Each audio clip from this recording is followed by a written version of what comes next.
Rome was not born a monster, but it was raised in blood. In the 1st century before Christ, the Republic was a fragile thing, a collection of traditions and laws that were beginning to buckle under the weight of its own ambition. And into this world of shifting shadows and sharpening steel, Gaius Julius Caesar was born. He didn't come from a family of immense wealth, but he came from a name, the Julii, a clan that claimed descent from the goddess Venus herself. Yet, in the brutal streets of Rome, divine blood meant very little if you were on the wrong side of a civil war. When Caesar was just a teenager, he saw the city bleed. The dictator Sulla had seized power, painting the town red with the names of his enemies. Caesar, by marriage and blood, was linked to the losing side. Sulla ordered the boy to divorce his wife, Cornelia. Most men would have knelt. Most men would have trembled. But even then, there was something different about Caesar. He refused. He defied the most powerful man in the world and fled into the mountains, living like a ghost, sleeping in a different bed every night, until his family finally begged the dictator for mercy. Sulla famously granted it, but with a chilling warning. In this Caesar, there are many Mariuses. He saw the spark of a revolution before Caesar even knew he was a revolutionary, but the true birth of the man who would be king, even if he never wore the crown, didn't happen in the Senate. It happened on the high seas. Picture this. A young, arrogant Caesar is sailing across the Aegean when his ship is intercepted by Cilician pirates. These were the most feared men in the Mediterranean. They took him captive and demanded 20 talents of silver for his release. Caesar didn't beg. He didn't cry. Instead, he laughed in their faces. He told them they had no idea who they had captured and insisted they ask for 50 talents instead. For 38 days, he treated the pirates not as his captors, but as his subordinates. He wrote poems and speeches and read them aloud. When they didn't appreciate his literary genius, he called them illiterate barbarians. He joined their games, he slept soundly among them, and he told them, with a smile on his face, that once he was free, he would return and crucify every single one of them. The pirates laughed.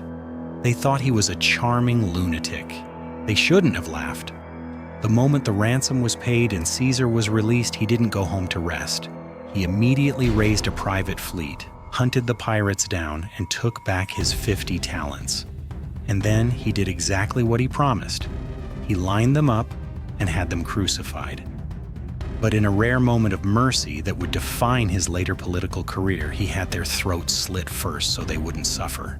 This was the birth of a legend, a man of his word, a man of absolute confidence, a man who believed that the rules of the world simply did not apply to him. Caesar returned to Rome not just as a nobleman, but as a force of nature.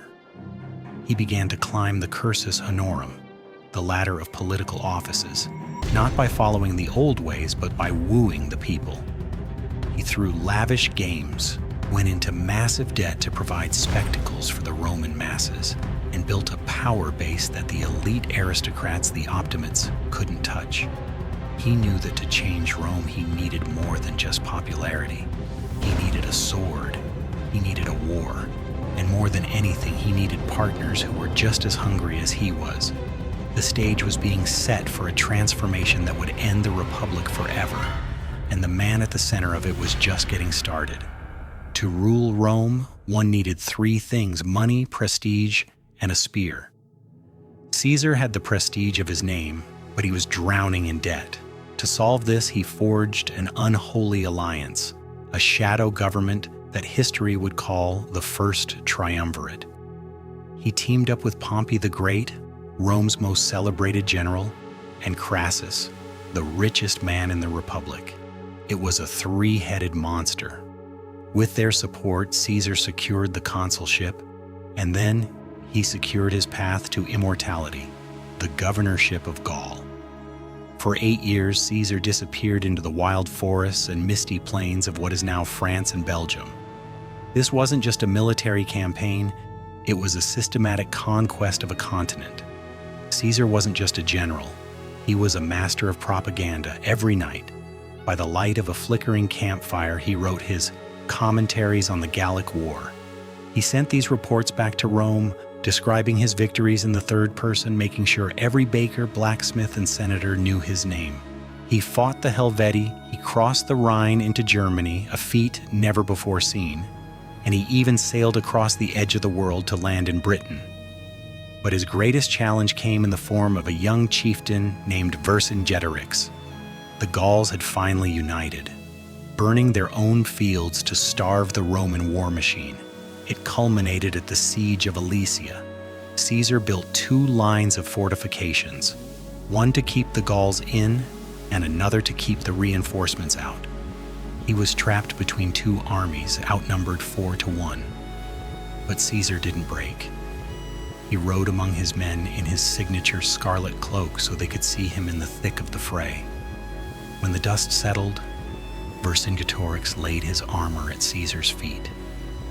Gaul was silent. 1 million Gauls were dead, another 1 million were in chains, and Caesar's pockets were overflowing with gold. While Caesar was conquering the north, the triumvirate was rotting at home. Crassus had died in a disastrous campaign in the east, his mouth allegedly filled with molten gold by his enemies. The bond between Caesar and Pompey, once sealed by marriage, had turned into a bitter rivalry. The Senate, terrified of Caesar's growing power and his fanatical legions, sided with Pompey. They gave Caesar an ultimatum: disband your army and return to Rome to face trial, or be declared an enemy of the state.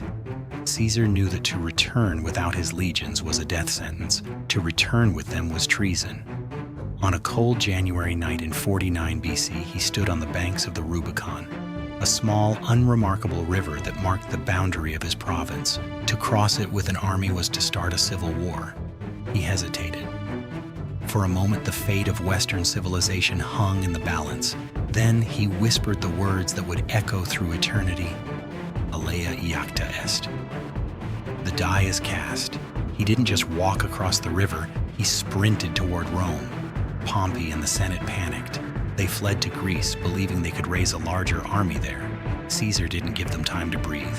He took Italy in weeks, then pivoted to Spain to crush Pompey's loyalists, and finally crossed the sea to face Pompey himself at the Battle of Pharsalus. It was a clash of titans, Roman against Roman. The veteran Iron 10th Legion against the cream of the Roman aristocracy. Pompey had the numbers, but Caesar had the men who had lived in the mud of Gaul for a decade.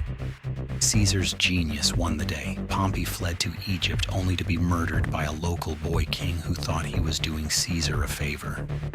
When Caesar was presented with Pompey's severed head, he didn't celebrate. He wept. This was his countryman, his former son-in-law. He stayed in Egypt long enough to place Cleopatra on the throne and secure the grain supply of Rome, but the world was still on fire. He fought in North Africa. He fought in the Middle East, famously summarizing a victory with Veni, Vidi, Vici, and finally returned to Rome as the undisputed master of the world. The Republic was dead in all but name. Caesar was named Dictator for life. He began to pass laws, reform the calendar, and build grand temples. He showed clementia, mercy to his former enemies. Inviting them back into the Senate, he thought he was healing the wounds of a broken nation. He thought his generosity would earn him loyalty. But in the shadows of the marble columns, the men he had forgiven were sharpening their daggers. They didn't see a hero. They saw a tyrant who had murdered the Republic, and they were beginning to realize that the only way to save Rome was to kill the man who ruled it. By the year 44 BC, Rome was no longer a republic of equals. It was a theater, and Caesar was the only actor who mattered. He had been named Dictator Perpetuo, Dictator for life. To the common people, he was a God-sent savior who had ended the civil wars, lowered their debts, and filled their bellies with grain. To the veterans, he was the commander who had led them through the mud of Gaul and the sands of Egypt. But to the Senate, he was a walking sacrilege. The Senate floor, once the heart of Roman liberty, had become a chamber of shadows. Caesar sat upon a gilded throne. He wore the triumphal purple robes of a conqueror every day, not just on special occasions. He began to allow his image to be struck on coins, an honor previously reserved only for the gods or the dead. He even allowed a statue of himself to be placed among the 7 ancient kings of Rome. To the aristocrats, these weren't just honors, they were insults. They were the symptoms of a man who intended to never let go of power. Yet Caesar's greatest mistake was perhaps his most noble quality, his clementia. Unlike Sulla, who had executed every enemy he could find, Caesar pardoned them.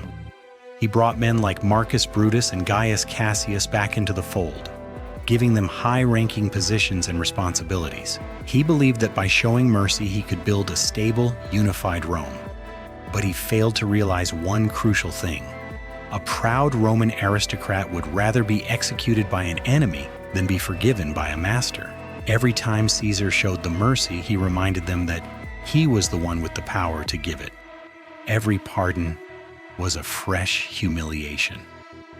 The tension reached a breaking point during the festival of the Lupercalia. Caesar sat on his high platform watching the festivities when Mark Antony, his loyal right hand, stepped forward. In front of the entire Roman public, Antony pulled out a diadem, a royal crown wrapped in laurel. He offered it to Caesar. The crowd went silent. It was a test, a moment that felt like the world had stopped breathing. Caesar looked at the crown, then at the silent, watching faces of the Romans who had spent 500 years hating the very idea of a king. He pushed the crown away. Antony offered it a second time. Again, Caesar refused. On the third time, Caesar shouted for all to hear, "Jupiter alone is king of the Romans." The crowd erupted in cheers. But in the shadows of the porticos, the senators watched with narrowed eyes. Was it a genuine refusal? Or was it a staged performance to see if the people were ready to accept a king? For Cassius, a man with a lean and hungry look, it didn't matter. The mere fact that the crown had been offered was enough. The Republic was gasping its last breath, and the only way to save it was to cut the throat of the man who was choking it. Cassius began to whisper in the ears of the disillusioned. He targeted the one man whose name carried the weight of history, Marcus Junius Brutus. Brutus was Caesar's close friend, perhaps even his illegitimate son. But he was also the descendant of the man who had driven the last kings out of Rome centuries ago. Cassius played on this legacy. He left anonymous notes on Brutus's tribunal. "Brutus, thou sleepest, and thou art not the true Brutus." The conspiracy grew like a cancer. Over 60 senators joined the plot. They weren't all villains, and they weren't all heroes. Some were driven by genuine idealism, others by petty jealousy, and many by a fear that their own relevance was fading in the light of Caesar's son. As the Ides of March approached, the air in Rome grew thick with omens. Seers spoke of birds of prey fighting in the sky. Fires were seen in the heavens. Caesar's wife Calpurnia woke up screaming from a nightmare where she held her husband's murdered body in her arms. She begged him not to go to the Senate on the 15th of March. Even the sky seemed to be warning him. But Caesar, the man who had defied pirates and crossed the Rubicon, scoffed at superstition. He had dismissed his personal Spanish bodyguard months ago, claiming that it was better to die once than to live in constant fear. He believed his work for Rome made him untouchable. He believed that no one would be so foolish as to restart a civil war by killing him. He was wrong. The stage was set, the daggers were hidden beneath the folds of white togas, and the man who had conquered the known world was about to walk into the smallest, deadliest trap of his life. The morning of March 15th, 44 BC, arrived with a heavy, suffocating stillness. Caesar had spent a restless night, haunted by his wife's screams and the flickering of guttering candles. He almost stayed home. He almost listened to the warnings of the gods. But then a man he trusted, Decimus Brutus, one of his commanders from the Gallic wars, came to his door. Decimus laughed at the omens, telling Caesar that it would be an insult to the Senate to stay away because of a woman's dream. He took Caesar by the hand and led him out of his house. It was the hand of a friend, but it felt like the grip of an executioner. As Caesar was carried through the streets in his litter, the crowds pressed in as they always did. A Greek teacher named Artemidorus pushed through the throng and handed Caesar a small scroll. It contained the names of every conspirator and the details of the plot. But Caesar, distracted by the dozens of other petitions being thrust at him, tucked the scroll into his belt, intending to read it later. He never would.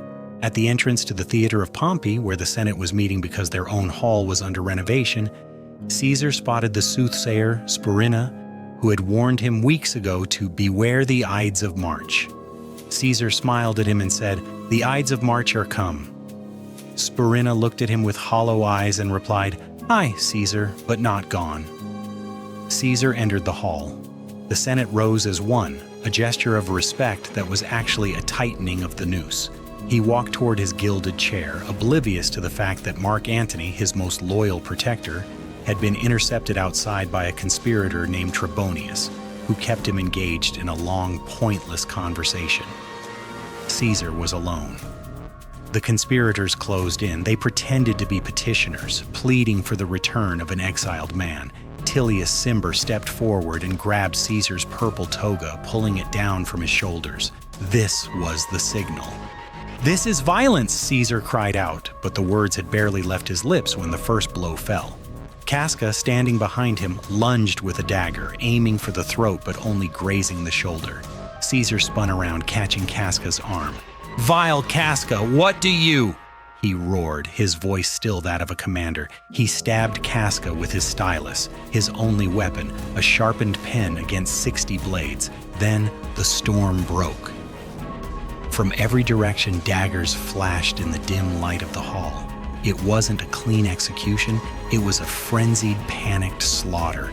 The conspirators were so desperate to draw blood that they even cut each other in the chaos. Caesar fought back like a trapped lion, staggering from one blow to the next, his blood spilling onto the pristine marble floor. He looked for a way out, a friendly face, a hand to pull him from the abyss. And then he saw him, Marcus Brutus, the man he had loved like a son, the man he had forgiven and promoted, stood there with a dagger in his hand. The ancient writers tell us that when Caesar saw Brutus, he stopped fighting. He didn't scream, he didn't beg. He simply looked at his friend and, according to some, whispered in Greek, "You too, my child?" Realizing that his life and his dream were over, Caesar did the only thing a Roman aristocrat could do to maintain his dignity. He pulled his toga over his head and his lower limbs so that he would fall decently. He collapsed at the base of the great statue of Pompey, his old rival, looking down from his pedestal as Caesar's blood pooled at his feet. 23 times the steel entered his body. Only one wound, a thrust to the chest, was fatal. The rest were the marks of men who wanted to share the guilt, men who wanted to be able to say they had personally struck the tyrant down. When the last blow was struck, a terrifying silence fell over the Senate. Brutus stepped forward, his hands dripping red, and raised his dagger to the ceiling. He shouted for the restoration of liberty, for the return of the Republic. But there was no one to hear him. The other senators, terrified by the carnage, had already fled into the streets, screaming that the world was ending. The conspirators walked out into the bright Roman sun, expecting to be greeted as liberators. They expected the people to throw flowers. Instead, they found a city that had turned into a tomb. The doors were bolted, the markets were empty.